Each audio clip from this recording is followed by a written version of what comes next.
Қайырлы күн достар. Сіздермен срочно алаштықтар жайлы бір ақиқат, бір емес екі ақиқатпен бөліскелі отырмын. Өте күрделі нәрселерді айтып әзірге басыңызда қатырмайын. Өйткені менде бір екі жаңалық барша. Мынау Әлихан Бөкейхановтың кітабын оқып жатқанымнан хабарларыңыз бар. Енді Міржақып Дулатұлының кітабын тоже көрсете отырып сіздерге дәлелдемекшімін. Олардың дін жолында шахид болды деп айтып жүргендерін, түрмеде ораза ұстады, намаз оқыды, Жамбыл Жабаев Сталиннің алдында намаз оқыды деген сөздер бар. Бөкейхановтың өзінің авторлығындағы, Жүсіп Міржақып Дулатұлының өзінің авторлығындағы кітаптарды тіркей кетемін. Өздеріңіз куә болатын боларсыздар.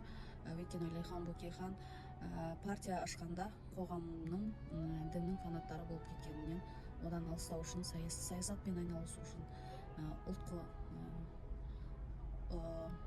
жанашыры болуға шақырады жастарды. Одан соңғы Міржақып Дулатұлы медресеге берген кезінде, ол медреседе 2 жыл бойы араб әріптерін, араб ілімін бойына сіңіре алмай 2 жыл құр босқа өтеді. Содан кейін оны әкесі орыс мектебіне бергеннен кейін білім көзін ашып, деңгейі өсе бастайды.